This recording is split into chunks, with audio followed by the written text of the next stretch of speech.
We'll hear argument next in Case 22-1218, Smith versus Spizzirri. Mr. Geyser. Thank you, Mr. Chief Justice, and may it please the Court. Section 3 unambiguously mandates a stay pending arbitration, and the FAA's plain text, structure, and purpose confirm that conclusion. Congress directed that a court shall stay the trial of the action until the arbitration is complete. There is no mention of dismissal, and there are no exceptions for cases where all claims are subject to arbitration. If a court ignores that command and dismisses, it activates a premature right to appeal contrary to the FAA's reticulated scheme. It eliminates the essential backdrop that protects litigant rights if a party compels arbitration but abandons the arbitration process, which has happened in this very case. And critically, it invites wasteful disputes that pointlessly burden parties and courts, as litigants fight over whether to stay or dismiss, and then take appeals over whether to stay or dismiss. A bright-line rule answers that procedural question in a manner that best preserves judicial and party resources and directly advances the core purpose of the FAA itself, eliminating waste, avoiding unnecessary litigation, and sending parties to arbitration as quickly as possible. I welcome the Court's questions. Mr. Geyser, what difference does it make to grant a stay here or dismissal without prejudice? Well, it makes a big difference whether we have a suit to come back to. The arbitration has now failed. The respondents have not paid their fees. Our clients will have to file new suits, engage in new service, do new case-initiating documents, and waste our time and the Court's time. We also face a situation where respondents could then move to compel arbitration again. And further, but aren't you also encouraging people to start out in federal court? I don't believe so, Your Honor. That hasn't been a problem in any of the 6 circuits that have adopted the majority rule now for quite some time. Even if a party did file a suit in the hopes of anchoring federal jurisdiction, the court could always decline to exercise supplemental jurisdiction and not decide any of the FAA motions, which would render the entire practice a waste of time. Has there been a problem of when cases have been dismissed without prejudice to get back into federal court? There are sometimes limitations problems, which you can see both in the Green decision from the 8th Circuit and Anderson in the 6th Circuit. But I think the more important point is not even the cases that can't come back. It's the very waste of time and resources litigating whether to stay or dismiss when it's such a one-sided bargain. There are over 800 contested arbitration matters every single year. There is very little upside to saying in every one of those cases, whenever anyone disagrees about whether to stay or dismiss, the party should brief that question, the court should waste its resources deciding it, the losing party could take an appeal. Instead of just saying, as a categorical matter, let's follow what the statute actually says. Well, you talk about what the statute actually says. It says stay the trial, and Respondent makes a lot of that. So what is your response to that argument? I think we have a few responses. The first is this is the trial that would happen if there isn't an arbitration. So it's staying the trial of the action. This is trying the case, staying the merits adjudication so that the parties can effectuate the arbitration agreement. The other thing I would say is that when my friends suggest that there won't be a trial because the case is subject to arbitration, that's inherently speculative. There are lots of examples where a court compels arbitration and the parties return to court, either because there's a delegation clause and it turns out the whole dispute isn't subject to arbitration. You can have the plaintiff not initiating the arbitration. You can have the defendant not paying the arbitration fees, which is what's happened. You would have an easier case if it said stay the proceeding or stay the action. I mean, the statute is using the word trial. You want us to interpret it to be proceeding or action, but that's not exactly what it says. Well, for what it's worth, the title, which is actually a part of what Congress inserted into the United States Code in 1947, does say stay of proceedings. So Congress has always understood this to be staying the proceedings, the merits adjudication. Now, I think the FAA, which is not known for being the world's most precisely drafted statute, I think still, though, Congress here could have used that language for a particular reason. If you stay the entire case, It's not clear the court would have jurisdiction, because remember, it's staying the case until the arbitration is over. It's not clear the court would have jurisdiction to entertain motions under the FAA that would facilitate the arbitration. So let's say the parties have trouble appointing an arbitrator. Could the court then lift the stay to decide that motion? It's not clear. But if Congress is simply saying stay the trial of the action, that's trying the action, staying the merits adjudication, that leaves the courts, available to decide these other motions under the Federal Arbitration Act. Would a district court under Bagguro, could it dismiss rather than stay a federal action or a motion to compel if it properly concludes that it does not have subject matter jurisdiction over the case, non-diverse parties, and only involves state law issues? In that situation, if the arbitration fails, you have to go sue in state court, correct? You can't stay in federal court anyway. I want to make sure that I'm answering the question correctly, so please correct me if I'm not.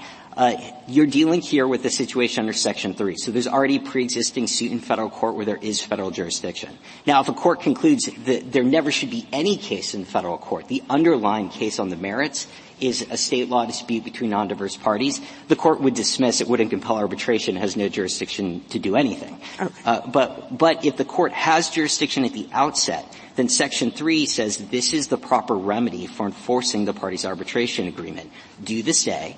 Once arbitration has been had in accordance with the agreement, then the court would have the option to exercise supplemental jurisdiction and decide the case going forward under the post-arbitration motions, or it could dismiss and say go to state court and force, the arbitration award in some other venue. Thank you.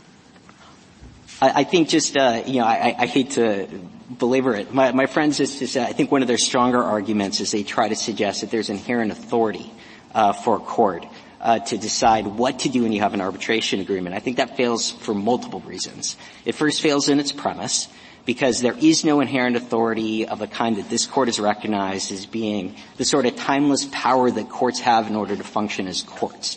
This is effectively a substantive rule of decision. It's saying this is the procedure that a court should apply in deciding how to process an arbitration motion and enforce it in court. Even if there were some inherent authority, it's obviously been overridden by what we consider to be the fairly unambiguous language of the statute. Just one last point to Justice Jackson's question at the outset. My friends did suggest in their brief in opposition that trial really just meant trial, as in like the fact-finding event. It didn't say anything else. That, of course, is absolutely incompatible with the entire purpose of the Federal Arbitration Act. That would say that courts could actually entertain motions to dismiss, summary judgment motions. You could have court-based discovery. You could have everything as long as the court at the very last minute stops before impaneling a jury. We don't think that's a plausible reading of the Act. Mr. Geyser, I got one. Go ahead. I got one for you. On the inherent power point, and I take your point about the trial. I mean, I never filed a complaint where I didn't want a trial. And that was the whole reason why I filed the complaint. But on the inherent power, what about the district court's authority to dismiss a case for abusive litigation tactics, for example? Does this prevent that? Absolutely not. So all Section 3 does is say if the operative fact is I found that any issue in the case is subject to arbitration, what do I do? That doesn't preclude the court's ability to access any other source of federal law that would let it do anything else in the case. Very good. Thank you. Your friend makes the point that the Arbitration Act is designed to prevent wasteful litigation, among other things. Why isn't it wasteful to maintain the case on the court docket if, for example, all claims are subject to arbitration? I don't think it's wasteful for multiple reasons, including, first and foremost, it's very little waste at all. It's just an inactive case. The court can have a status report. It can be a sentence long. The case is still pending in arbitration. The stay should remain in effect. It's hard to imagine what kind of burden that would impose. And it saves waste in multiple ways. The first is that if the arbitration does fail, then the parties are coming back to the same court, filing a new complaint. They're doing new service, new case-initiating documents. They're spending a lot more of the court's time. It also would invite the court, again, as I said at the outset, to decide in each case, on a case-by-case basis, should I stay or dismiss. That is an enormous and wasteful use of the court's time that will overwhelm whatever minor savings a district court might have in not having to read a status report every so often. And the final point I'd raise is that it would also avoid the premature appeals. If the court dismisses, that activates unintended finality. At that point, the case is final. The party has a right to take an appeal. They can challenge the arbitrability determination. That's inconsistent with what Congress wrote specifically in Section 16, and it would invite and breed even more litigation, as this Court in Bissonnette just reminded that we shouldn't be doing, while parties are stuck litigating arbitrability on appeal at the same time they're trying to arbitrate the merits in arbitration. So what do most courts do when they have a case like this where, they don't want to do anything, but there it is, still has to be on my docket? Most courts, they do one of two things. They either have a requirement for intermittent status reports. Sometimes it's every 3 months. Sometimes it's every 6 months, just saying, just let us know when you're done. Other courts will move it to an active status. So it's still pending on the court's docket. There's still a stay, but then they don't even have to worry about it at all. They just leave it to the parties to let them know once they're finished with the arbitration.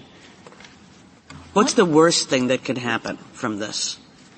The worst thing that would happen, I think, would be the court affirming. But the second worst thing would be, I think if this were a national rule, it's going to consume an unbelievable amount of time and resources. And what it means is, as we've seen in the 4 circuits, if you look at the dozens and dozens and dozens of reported district court decisions with parties fighting, should we stay or should we dismiss? Where the upside of a dismissal is there's an immediate appeal that shouldn't happen yet. And the court is inviting potential problems in the future when parties come back and it turns out the arbitration fails for any number of reasons. And then they're litigating potentially limitations questions, possible tolling issues. It just creates an enormous problem out of a statute that's designed to eliminate problems. A simple stay, it's categorical, it's simple, go to arbitrate, let us know when you're done. In the meantime, it's imposing effectively no burden on anyone. Counsel, What would your argument look like if there were no Section 16, so neither party had the right to an interlocutory appeal? I think we'd have one fewer arrow in our quiver, but I think our argument would otherwise be identical. I think Section 16 makes it our job a lot easier because this Court does read sections in context. And when you have Section 16 and Congress saying specifically, you can take that immediate appeal if the court denies arbitration, but not if they grant arbitration, and subject to 1292B. So Congress was even thinking there could be exceptions. But if you dismiss, then you have an immediate appeal because the case is final. There's no second gateway with an appellate court deciding to accept a 1292B appeal. You don't have to meet any of those conditions. So I think it's really hard to understand how dismissal is consistent with Section 16. But even without that, we have our plain text reading, and we have all the other points that we've suggested are in our favor. Counsel, what you've said that one of the reasons why stay is preferable to dismiss is that the court could then sort of continue to help out with certain administrative matters operating in the background when the arbitration is happening, like the appointment of an arbitrator under Section 5 or compelling witnesses under Section 7. As I read the respondents' response, they point to Badgerow and say that, well, there might need to be an independent jurisdictional basis for the court to continue to operate in that fashion. Is that how you read Badgerow with respect to those kinds of tasks? Not at all. Badgerow involved a case where there was no litigation in federal court. There was an arbitration, and then there was a freestanding lawsuit filed simply to confirm or to vacate the arbitration award. In this case, there's pre-existing jurisdiction. You don't need more jurisdiction or extra jurisdiction. Once a court has power to decide the case, they can decide the case. And at that point, as this court said in Cortez Byrd, once there is a suit and it's been stayed under Section 3, the court then has the power on the back end. Now, granted, it's in the court's discretion. It's supplemental jurisdiction at that point to decide whether to engage in any of those other motions. But we don't see any inconsistency with Badgerow, and in fact... What about confirmation? Is that the same kind of thing? Would you think that the parties in a case like this, if it were stayed, could come back to this same court to seek confirmation of any award that was issued? They absolutely could, and that's what Cortez Byrd contemplates. Now, again, though, it's in the court's discretion, we admit. The court could say no. Right. I'm done with the case. Go have it confirmed somewhere else. And if the court did that and it was a proper exercise of the court's discretion, then we'd be out of luck. We'd have to go somewhere else to confirm the award. Which is also, by the way, why this is very different than Section 8. Section 8, aside from dealing only with maritime cases, is a specific instruction to retain jurisdiction all the way to the entry of the decree. So Congress is addressing a very different problem in a different way. Suppose that on a Monday, a district court grants a motion to compel and sends the entire dispute to arbitration, and then the parties don't immediately ask for a stay. So on Tuesday morning, bright and early, the district court wants to clear up the docket, dismisses the case. What would happen there? I think that the parties in reality would come back and say, actually, we would like a stay. It's a little too early to dismiss. If the party hasn't requested a stay, which is why what we did here I think is the best practice, when the other side says we move to compel, in the answer to the motion to compel, if you want to stay, you should say, and we would like a stay. That way you avoid that scenario. But technically, if the court has acted and the party hasn't requested a stay, then on its face, Section 3 hasn't yet applied, because it only applies if a party applies for a stay. Thank you, counsel. Anything further? Thank you. Mr. Rosenkranz? Thank you, Mr. Chief Justice, and may it please the Court. When Congress directed courts to stay the trial of a case in deference to arbitration, it meant stop the litigation in court. It did not mean you must retain jurisdiction. It did not mean never dismiss, no matter how clear it is that the case will never come back to court. I get that modern lawyers often think of stays and dismissals as two completely distinct animals.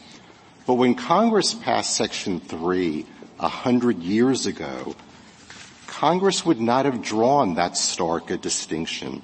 The drafters would have understood that a dismissal was one way to stay a litigation. When Congress intended that a court retain jurisdiction, it used those words in Section 8. Even if that is not the best understanding, this Court should accept it as long as it's plausible. Courts generally have the discretion to dismiss cases without prejudice when no one is asking them to do anything here and now, and when another forum is actively adjudicating the case. If Congress wants to revoke that inherent power, it's got to do it clearly. And as Mr. Geyser said, Congress did nothing clearly in this statute. Congress did not issue such a clear direction. Congress does not even mention requiring ongoing jurisdiction. It does not even prohibit dismissing. Congress passed Section 3 to enforce contractual obligations to arbitrate and to avoid parallel litigation in court, not to encourage parallel litigation and reward plaintiffs who violate their contracts by suing in court. I welcome the Court's questions. Can you give another example of this continuing discretion when you have language similar to Section 3 that gives the part that makes it clear that a stay is to be granted? Well, Your Honor, I quibble with the second half that it makes it clear that a stay is to be granted, but yes. So what's unclear about it?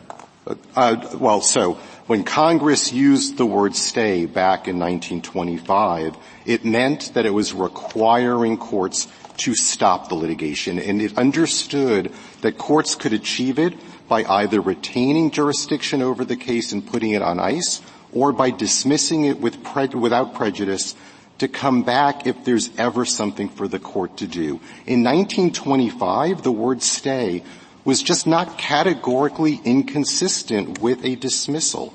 The lead definition of stay in Black's Law Dictionary at the time was stopping, the act of arresting what? Arresting a judicial proceeding. Another said that a stay of the action could include a total discontinuance. Counselor, putting aside that the title says stay of proceedings and Black's Law Dictionary makes clear that that's different from dismissal, I'm going to put that aside. can't put aside the language which says stay until such arbitration has been had in accordance with the terms of the agreement. And so it's putting a limit. And it also says, providing that the applicant for the stay is not in default in proceeding with such when the application's made, the district court can't tell how long it's going to be, can't tell whether the party's going to go in default. I can't read dismissal into those two conditions. If they were going to permit dismissal, they would have put stay the action, period. Understood, You Your can Honor. reopen the action, or you can sue again if you don't have the arbitration concluded, or if the other party defaults or something. That's not how they wrote it. I understand, Your Honor. Let me just, I need to quibble with your first premise about Black's Law Dictionary. It supports us, not the other side. The very first definition is about stalling the proceeding. It's about stopping. But I'll answer the question about both the durational limitation and the proviso. They're two separate pieces. Until simply means how long the litigation has to stop. If the court has dismissed without prejudice, the durational language dictates when the case can return to court. The durational language was also necessary to establish that any non-arbitrable claims which cannot be dismissed may be litigated in court when the arbitration is over. But Section 3 is not a command to the court to retain jurisdiction for the duration of the arbitration. It does not say you must retain jurisdiction. When Congress wanted courts to retain jurisdiction, as it did in Section 8, it said retain jurisdiction, and it would not have needed to say retain jurisdiction in Section 8 if Section 3 already required the court to retain jurisdiction. As to the proviso that a stay applicant not be in default, that makes perfect sense on our reading also. If a plaintiff starts by filing an arbitration proceeding, that's the first thing. The defendant then refuses to arbitrate. The plaintiff can then file in court under Section 4. The proviso says, when the defendant says, hold on, wait a minute, you need to arbitrate, the proviso says no, the defendant cannot force an arbitration because the defendant is in fault. Similarly, if the plaintiff begins in court and then the court dismisses without prejudice and the defendant then defaults, the proviso says that the plaintiff has a free pass from the arbitration. Thank you. Have there been any problems in the six circuits that have followed your friend's rule?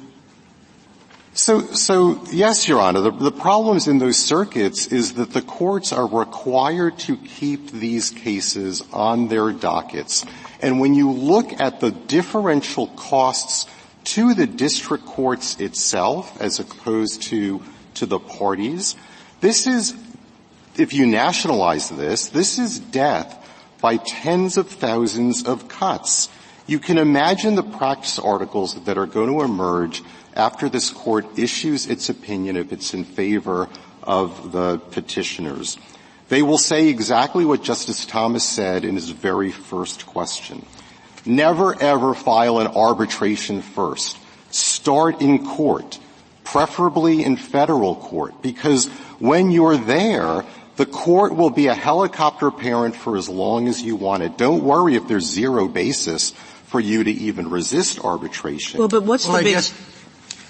I was just going to say, well, I guess the flip side of that is it's a much greater burden if the case isn't there and something arises where you need to go to court. You kind of have to start all over.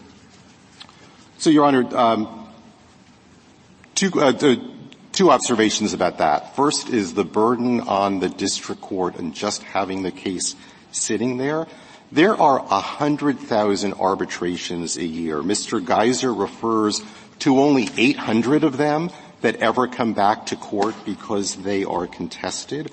Once all of these stays are sitting in court, the court has to manage them. It has to report on them. It has to hold status conferences, possibly for years. And think about it from the perspective of these district courts. I know it's easy to say, what's the big deal? Just hold a status conference. But there are courts that are in dire circumstances. They are overwhelmed. They are in emergency. Is there a rule that the district court has to hold the status conference? I was not aware of that. No, there's not a rule that a district court has to. So they could just ask for a one-line report. The court does not have to hold in-person status conferences. That is correct.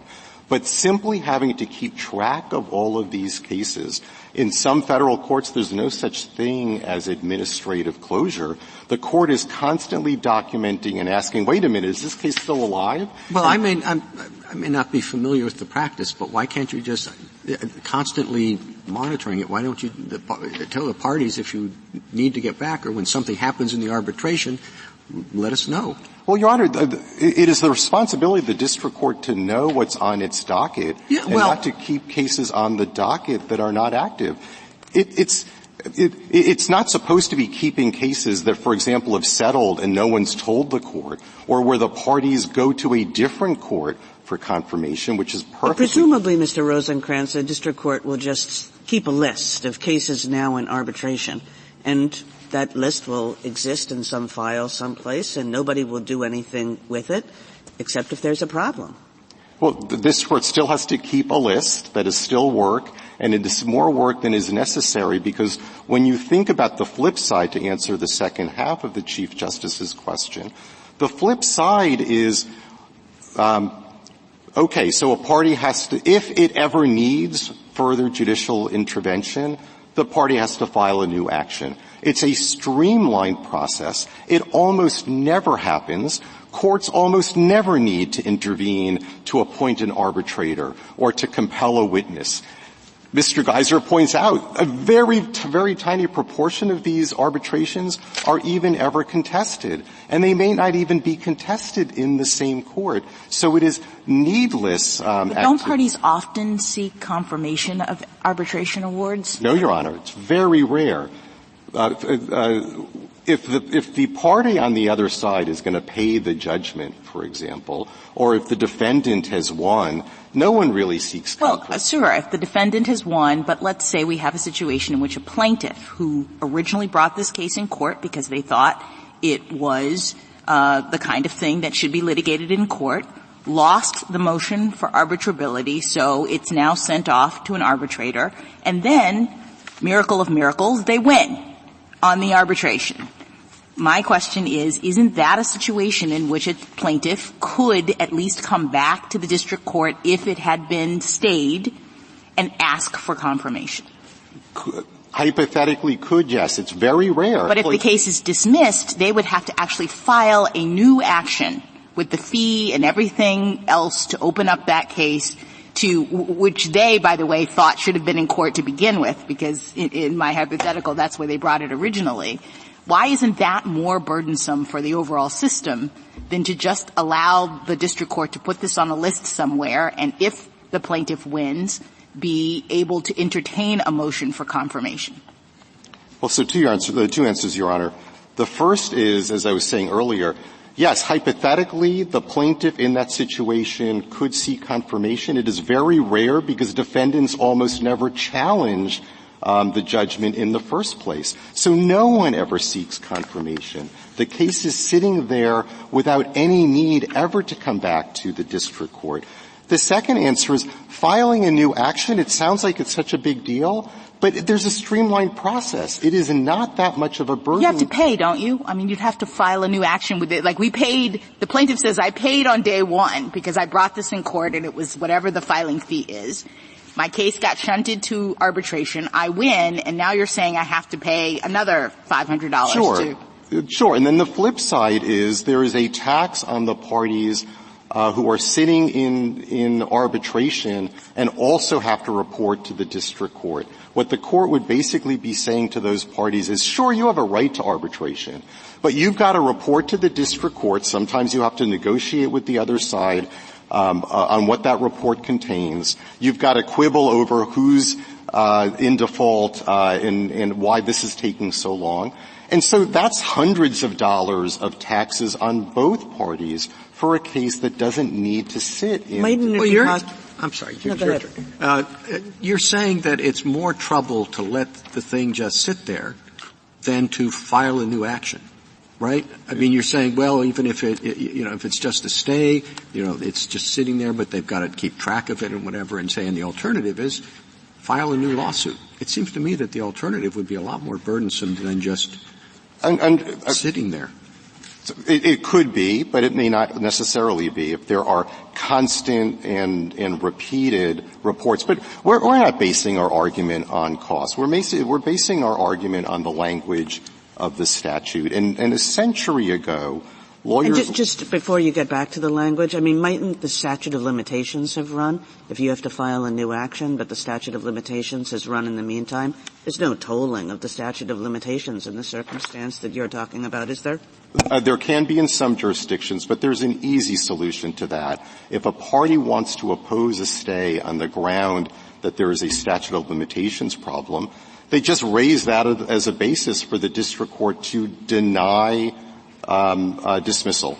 And the district court can consider that, or it can condition dismissal. That's dismissal. Just beginning to sound very complicated. It's like sometimes I should dismiss, sometimes I shouldn't dismiss. I have to go figure out what the statute of limitations consequences are. Your Honor, look at the papers before the district court on this case when the parties were fighting about or arguing about stay versus dismissal.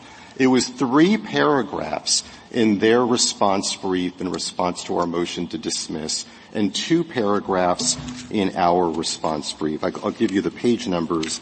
It's 97 to 98 in their response brief and 103 to 104. It's not that complicated. But petitioners are trying to cram a lot of meaning into the word stay. They say it means stop the litigation and continue to exercise jurisdiction and don't dismiss, regardless of how unlikely it is that anyone is ever going to come back to court. The word stay does not carry all of that meaning. When Congress wanted to communicate wanted to communicate that the court must retain jurisdiction, that's what it said.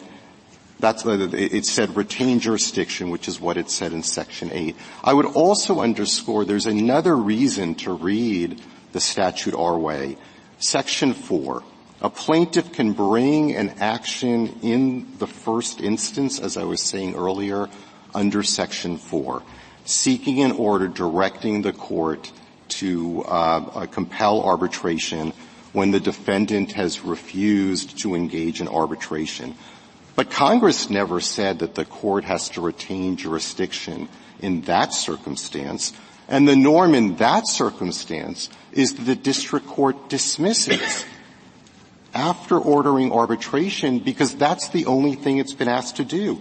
Now, if it was so important for Congress to make sure that parties never appeal a dismissal, never appeal an order to arbitrate while the arbitration is going on, if it's so important to Congress that federal courts retain jurisdiction while an arbitration is going on, it would have applied the same rule to Section 4, but it didn't. I was saying earlier that even if the court thinks that petitioner's reading is better, they cannot avoid the language of the statute or the ambiguity. They cannot avoid the result that we're arguing if the statute is ambiguous. Any doubt has to be resolved in favor of maintaining the district court's traditional discretion to dismiss cases when appropriate and preserving the backdrop common law in which courts routinely dismissed in deference to arbitration. When parties have nothing that they want the court to do here and now, a court has the power to dismiss without prejudice, but to dismiss in the interest of controlling its own docket and maximizing efficiencies for the court and all of the parties. Courts also routinely dismiss without prejudice when the parties are litigating a case before another forum. For example, when an agency is considering an important issue or a foreign court. The rules are especially salient in the arbitration context because, as I was saying earlier, the overwhelming likelihood is that this case is never coming back to any court, and certainly not, or potentially not even to this court. I'll give you an example. If parties settle a lawsuit. How is that argument consistent with the language that Justice Sotomayor puts forward?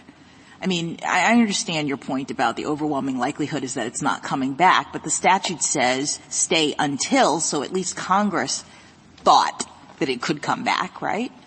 Congress certainly thought that there are circumstances in which a case could come back to the court, for sure. Right. So doesn't that undermine your argument that we have to read this as though with an understanding that it's never coming back? No, Your Honor, not with the understanding that it's never coming back, but preserving the district court's discretion to say, look, if you have something that you want to come back to me with, come back to me. But the answer to your question, Your Honor, is that until still works under our reading, because as I was saying earlier, until simply indicates how long the litigation has to stop for, and the party can come back to the court. Yes, I understand. Thank you. I thought until goes to the verb stay. Stay until. Right. And if you read the word stop, the word stay to mean stop, which could entail a dismissal, you have to stop it until the arbitration is completed. And at that point, the court no longer has to stop it. So when it was dismissed without prejudice, the party can come back to the court and the stay provision no longer applies. And let me just say one last thing, which is that this court should also read Section 3 in light of the problem that Congress was trying to solve with Section 3. It was the problem that too many courts were not honoring arbitration obligations and were not stopping the litigation when parties violated their arbitration agreements and brought their claims in court. There's no reason to believe that Congress wanted to address that problem by requiring courts to hold on to lawsuits unnecessarily, much less by requiring courts to hold on to them in order to reward plaintiffs like petitioners who violated their contractual obligations to go to arbitration instead of court. Just to sum up, this court is not deciding, and we're not asking the court to decide what stay means in all contexts and for all time. And all I'm saying here is that context matters. In the context of the Federal Arbitration Act passed a century ago, Congress was trying to solve a specific problem that courts were refusing to stop litigation in deference to arbitration. Our reading comports with the leading dictionary definitions and the cases that routinely dismissed.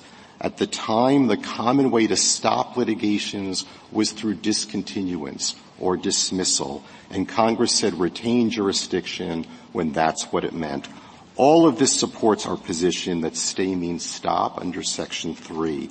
But at a minimum, the alternative reading is not as clear as my friend on the other side suggests, and it's not enough to overcome both the prevailing common law practice and the court's inherent power to dismiss cases with prejudice when another forum is addressing the dispute and none of the parties have anything for the court to do here and now. On your point about Congress's overall objective, if it's dismissed rather than stayed, then that opens up the interlocutory appellate right. Would Congress have wanted that? So, Your Honor, a couple of things to say about that. First, it is simply not true that the FAA generally postpones appellate review of orders to arbitrate until after the arbitration. I was giving the example of a case that begins in arbitration and the defendant refuses to arbitrate. What happens next?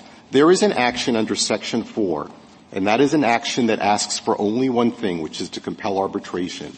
When that order is granted, the case is routinely dismissed and the appeal will follow. So it is simply not true that there's a grand congressional design not to allow appeals of orders granting arbitration. In any event, this Court has already rejected Petitioner's argument about the effect of Section 16b in Greentree. That case explains that 16b is about interlocutory appeals, which is obviously where Congress was anticipating that a court would stay, but it was not saying that the court has to stay. The court still has the discretion. Nothing in that section bars an appeal of a final order, which is what a dismissal is. And the last thing I'd say about that is that I know one reads a statute as a whole, but we have to bear in mind that Congress used the phrase stay the trial of the action. It wrote it in 1925. Section 16 was passed 60 years later. It is highly unlikely that Congress intended Section 16 to affect the interpretation of Section 3. And it would also say that Congress acknowledged in its Senate summary that it was anticipating that there would be dismissals followed by appeals. The dismissals would be final, and that would trigger an appeal. Thank you, counsel. Thank you. Rebuttal, Mr. Geyser? I'll be brief. My friend says that we're cramming a lot of meaning into the word stay. We're just saying that stay means stay. At the time in 1925, if you look to Black's Law Dictionary, stay of proceedings, which is what this is, was defined as a temporary suspension of the case. It's exactly what Section 3 is doing. My friend says there are other dictionaries that say total discontinuance. He's referring to the Dictionary of American and English Law. That's the second definition of stay. The first definition was a temporary suspension. Again, exactly what stay always means. I think if this court tried to stay a lower court order and the lower court turned around and dismissed the case, I think the court would be fairly surprised. It's just not a consistent understanding of what stay means. Justice Sotomayor is exactly right that the definition of stay meaning suddenly dismiss is inconsistent with the surrounding clauses. Justice Jackson is also correct that it's inconsistent with the proviso at the very end of Section 3 that shows that Congress itself contemplated that cases could come back to court because arbitrations do sometimes fail. Sometimes parties are in default. My friend pointed to the difference between Section 4 and Section 3 and said that you can take an immediate appeal when a Section 4 petition is granted and dismissed. That's because there's no alternative. When else can you take that appeal? You'd have to craft an entire new appellate scheme. When would you take the appeal from 30 days from what event? Where would you file the notice of appeal? If there's no longer a court case, I don't know where you go to the district court to file the notice of appeal. Congress looked at that and said, no statute pursues its purpose at all costs. We can't have unreviewable district court orders compelling arbitration. So in that context where there isn't a pre-existing freestanding suit, we will allow the immediate appeal. In terms of wasting time, it is inherently speculative to say some cases are unlikely to come back, some cases are likely to come back. Will there be a tolling problem? Will there not be a tolling problem? Those are exactly the kind of issues that are pointless for courts and parties to debate. It's much easier to say, let's just stay it. It's exactly correct. As multiple members of the court has recognized, you maintain a list. This court will maintain cases that are contemplating settlement on its petition stage docket. I don't believe it's overwhelming the court to do that. It's not overwhelming district courts who can truly say, just let us know whenever the arbitration is finished. If you do look at the briefing in this case, I think it probably consumed a good 50 or 100 status worth of time of status reports that we could have filed instead of having to debate this at the district court and then debate it on appeal. Unless the court has further questions. Thank you, counsel. The case is submitted.